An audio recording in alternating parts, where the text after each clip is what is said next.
আসসালামু আলাইকুম। সংবাদে আপনাদের সবাইকে স্বাগত জানাচ্ছি। আমি ফিরোজ তোহা। শুরুতেই সংবাদ শিরোনাম।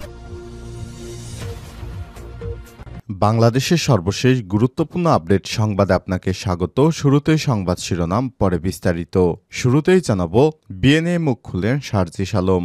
বিয়ে করেছেন বৈষম্য বিরোধী ছাত্র আন্দোলনের অন্যতম সমন্বয়ক ও জাতীয় নাগরিক কমিটির মুখ্য সংগঠক সার্জিস আলম। তবে তিনি কোথায় বিয়ে করেছেন প্রথমে সেটা জানা না গেলেও তিনি বরগুনায় বিয়ে করেছেন। পোস্ট ছড়িয়ে পড়েছে সামাজিক যোগাযোগ মাধ্যমে।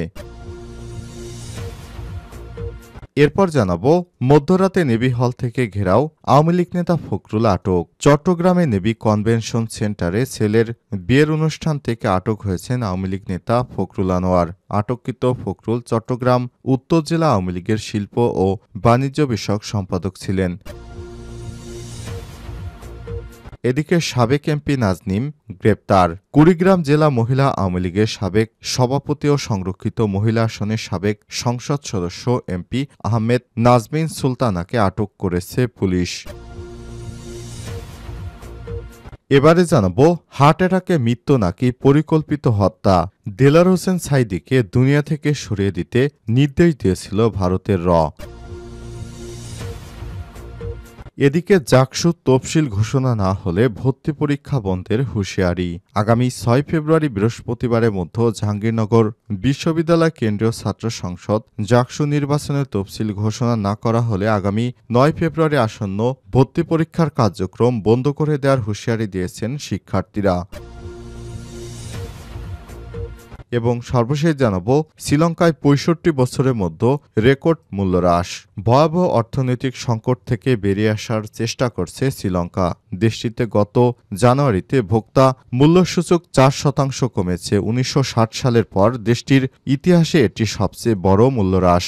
২০২২ সালে শ্রীলঙ্কা যখন দেউলিয়া হয়ে গেছিল তখন তাদের মূল্যস্ফীতি বেড়ে দাঁড়িয়েছিল ৬৯.৮%। সেটি বর্তমানে কমে মাত্র ৫% নেমে এসেছে, যেখানে বাংলাদেশের মূল্যস্ফীতি বর্তমানে ১৩.৩%। প্রিয় দর্শক, এতক্ষণ শুনছিলেন সংবাদ শিরোনাম, এবারে বিস্তারিত।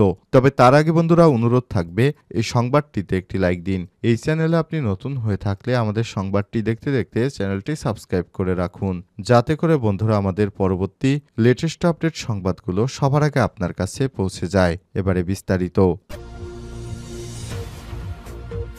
বিয়ে নিয়ে মুখ খুললেন সার্জিস আলম।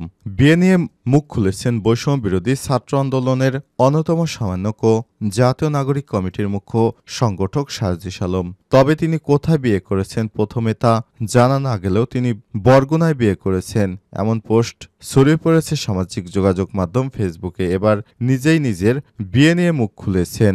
আর শনিবার রাতে নিজের ভেরিফাইড ফেসবুক পেজে সার্জিস আলম বিয়ে করেছেন জানিয়ে পোস্ট দিয়েছেন। তিনি লিখেছেন, আলহামদুলিল্লাহ, নিশ্চয়ই আল্লাহ তাআলা সর্বোত্তম পরিকল্পনাকারী।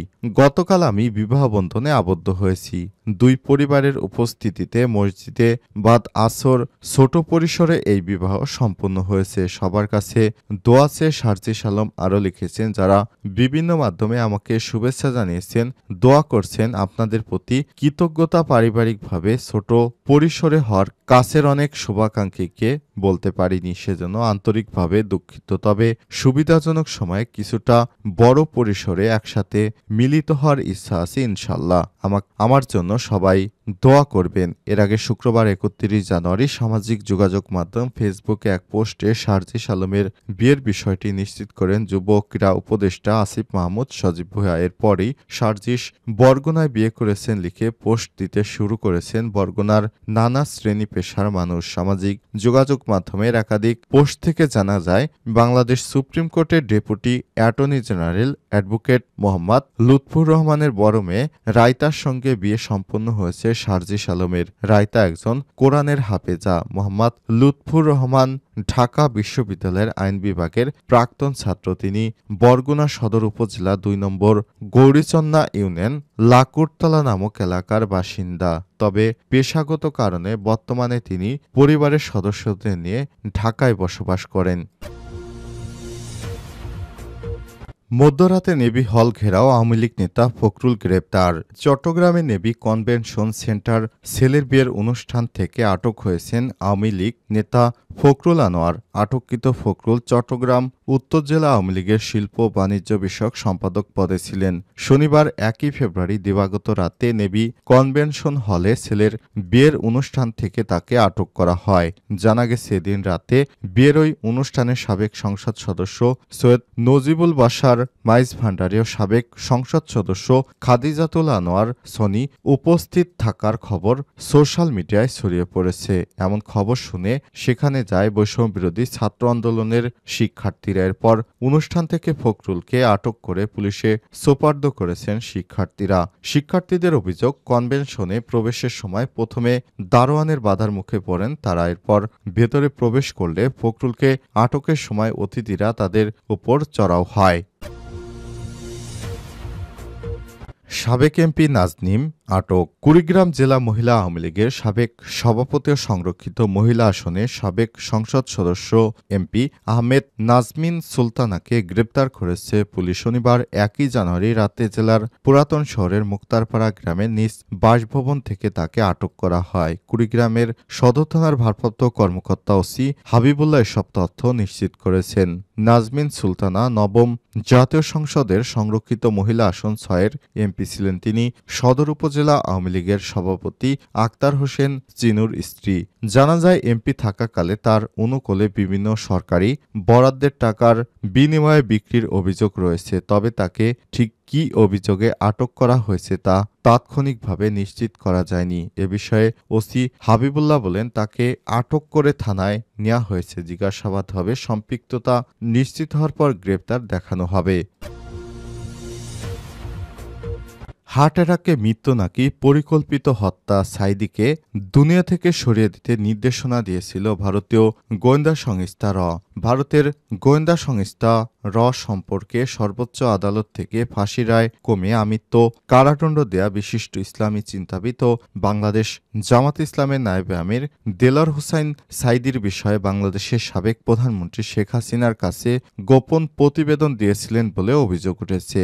তার ওই প্রতিবেদনে সাঈদীর বিষয়ে দ্রুত পদক্ষেপ নেওয়া সংক্রান্ত এক নির্দেশনাতে বলা হয়েছিল, দেলোয়ার হোসেন সাঈদীকে যদি দুনিয়া থেকে না সরিয়ে দেওয়া হয় তাহলে যে কোনো সময় তার অর্থাৎ শেখ হাসিনা সরকারকেই ফেলে দেওয়া হতে পারে। কারণ বাংলাদেশের অধিকাংশ মানুষ সাঈদীকে মনে প্রাণে খুব ভালোবাসে এবং দলমত নির্বিশেষে তার রয়েছে ব্যাপক জনসমর্থন। কাশিমপুর কেন্দ্রীয় কারাগার পার্ট 1-এর 1/13 নম্বর হাসপাতাল সংলগ্ন ছেলে দীর্ঘদিন আটক থাকার পর দেলোয়ার হোসেন সাঈদী তার জেল পার্টনার, ব্যক্তিগত খেদমতকারী, খুনের মামলার আসামি মাসুদ ও বিভিন্ন সময় তার সেবায় নিয়োজিতদের কাছে ভারতের গোয়েন্দা সংস্থা রয়ের দেয়া গোপন প্রতিবেদন এবং হাসিনাকে নিয়ে নানা মন্তব্যের সময় তিনি এসব কথা বলেছেন। এ সময় ফাঁসির আসামি বিএনপি নেতা সালাউদ্দিন কাদের চৌধুরী কথায় সায় দিয়ে শুধু বলেছিলেন, ঠিক বলেছেন ভাইজান, ওদের ইন্ডিয়া চালে পড়ে শেখ হাসিনার ফাঁসির রায় দেয়া শুরু হয়েছে।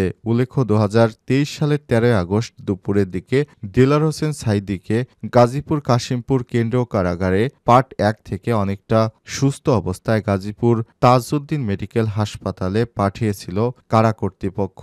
এর আগে কারাগারে ডাক্তারের সহকারী সার্জন ডাক্তার খালিদ মাহমুদ তার স্বাস্থ্য পরীক্ষা করে হাসপাতালে পাঠানোর পরামর্শ দিয়েছিলেন। কারা কর্তৃপক্ষের কথা মোতাবেক হাসপাতালে নেয়ার পর তার স্বাস্থ্যের অবনতি হয়। পরে ডাক্তাররা তাকে ঢাকার বঙ্গবন্ধু শেখ মুজিব মেডিকেল বিশ্ববিদ্যালয়ে পাঠানোর কথা বলে ওই রাতেই তাকে ঢাকায় পাঠানো হয়। শাহবাগের বঙ্গবন্ধু শেখ মুজিব মেডিকেল বিশ্ববিদ্যালয়ে নেয়ার পর চিকিৎসাধীন অবস্থায় পরদিন রাতে ডাক্তার তাকে মৃত ঘোষণা করেন। তার মৃত্যুর খবর ছড়িয়ে পড়লে হাজার হাজার ভক্ত হাসপাতালের সামনে ভিড় জমায় এবং সুস্থ সাঈদীকে পরিকল্পিতভাবে ইনজেকশন পুশ করে ইমরান এইচ সরকারের অনুসারী ডাক্তার মেরে ফেলেছে বলে অভিযোগ করতে থাকেন। এ সময় পরিস্থিতি নিয়ন্ত্রণে অতিরিক্ত পুলিশ মোতায়েন করা হয়েছিল, যদিও তার চিকিৎসায় নিয়োজিত professor doctor S M Mostafa Zaman সাংবাদিকদের প্রশ্নের উত্তরে বলেছিলেন, সাঈদী সাহেবের হার্ট অ্যাটাকে মৃত্যু হয়েছে, কিন্তু তার বক্তব্যকে কোনোভাবেই মেনে নিতে পারেনি সাঈদীর ভক্তরা। পরে ঢাকা ও চট্টগ্রামে একাধিক জানাজার নামাজের পর তাকে পারিবারিক কবরস্থানে দাফন করা হয়েছিল। যদিও এই ঘটনার 2 মাস পর 2024 সালের 1 অক্টোবর দেলোয়ার হোসেন সাঈদীর ছেলে মাসুদ সাঈদী সাংবাদিকদের কাছে বলেছিলেন, কারাগার থেকে সুস্থ সাঈদীকে এনে পরিকল্পিতভাবে হত্যা করেছিল শেখ হাসিনা। ভারতীয় গোয়েন্দা সংস্থা রয়ের নির্দেশে দেলোয়ার হোসেন সাঈদীকে এই নির্মম হত্যাকাণ্ড করা হয়েছিল বলে এমনটা অভিযোগ রয়েছে অনেকের।